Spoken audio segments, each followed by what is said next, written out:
YouTube! I'm happy to talk to you about this one today. We're going into a really awesome story. As you can see, I'm in my car today because sometimes the work just follows you. You don't follow the work. But in the last video, I mentioned that when you think of a certain dark side user, that may not always be the case. And you'll find out why in just a little bit. If you're tuning in today and you haven't already done so, make sure to sub this channel and then turn your notifications on so then you know when my videos go live. We're also going to go for a goal of 20 likes today.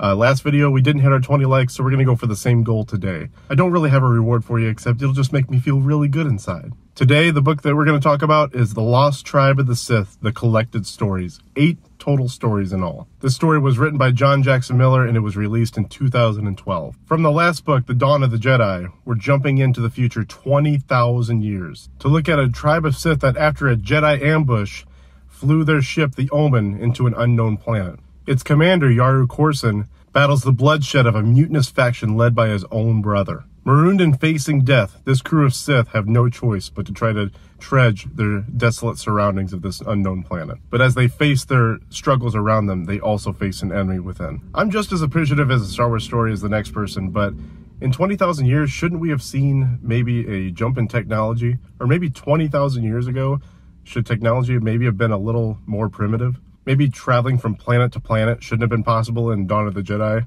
Or maybe you should be teleporting from planet to planet in this book. Kind of like a beam me up Scotty moment. But enough with idealism. This collection of stories is actually 8 different stories that were released in succession that first came out as ebooks, but then they were later released as a paperback novel with all 8 stories in them. In this book, you'll hear about such things such as the Kashiri, which were a tribe of human-like Sith that lived on the planet Kesh, which was once a battleground between a band of dark Jedi and the Jedi Order. The Kashiri seemed to be a peace-loving tribe of Sith that worshipped gods that they called the Skyborn, whom they believed were the creators of the planet Kesh. These were people that were a certain species of Sith, but they weren't known to be dark side users. They lived fairly primitive lives while they worshipped gods that they believed were responsible for their existence. Sound familiar? You'll hear about the Dark Lord Naga Sadow, a master Sith alchemist and a Dark Lord of the Sith, who in 5000 BBY took the Sith Empire to the brink of galactic domination in the Great Hyperspace War. You'll hear his name mentioned multiple times in this book and as well in the book called Cross Current, which comes much later. And as mentioned, you'll hear about the Great Hyperspace War. This was a war that was fought between the Galactic Republic and the Sith Empire in 5000 BBY. According to legends, this war encompassed the entire Galactic Republic, but it only took place on 3 different Republic worlds. One of these worlds was the Sith world Korriban, which you may hear in other Legends books. And as mentioned before, Naga Sadow was the leader of the Sith Empire that was later exiled to Yavin 4.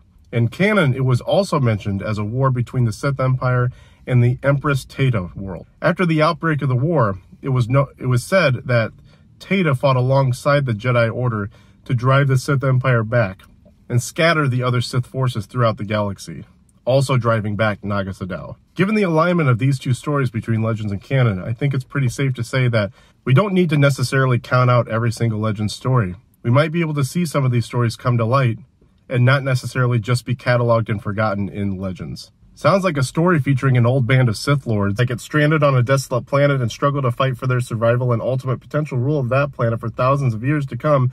Could be a great story to get into. John Jackson Miller is the author of this book, and I'm going to get real for just a minute here. While reading his stories, you might kind of feel like throughout the story that you're just jumping into somebody else's conversation in the middle of the conversation without any context. But the more that you read the book, aka listen to the conversation, you're going to pick up on different tools and different things that kind of bring you into the story and make you understand what's going on a little bit more each time. My biggest problem with this kind of writing style that J.J. Miller uses is that you're not drawn into the story immediately when you start reading. You kind of have to pick up the story as you go. So when you first pick up the book, you're kind of lost in the dark for a little bit as you're picking up different pieces. It's almost like you're doing a scavenger hunt, but you're not given the list and you don't really know what you're looking for.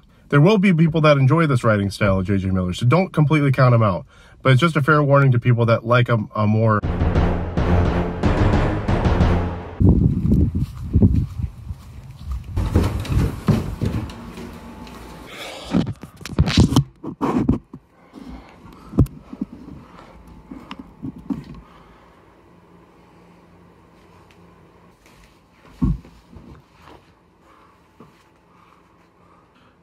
Alright, what was I talking about?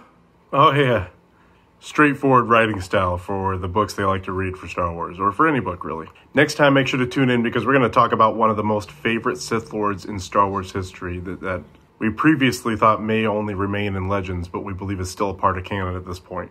Keanu Reeves, you got to come through for us at some point, please! As always, you can check the description below for links to the books that we discuss on this channel.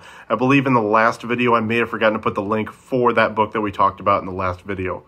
But for this video and videos going forward, we'll make sure to include links for the current book that we're talking about, as well as the next 3 books that we'll be talking about in each of the next 3 videos. You'll also be able to find my other social links such as Twitch, Twitter, and Discord, where you can join the Rampage! As always, I'll catch you the same time next week. Until then, be sure to Rampage!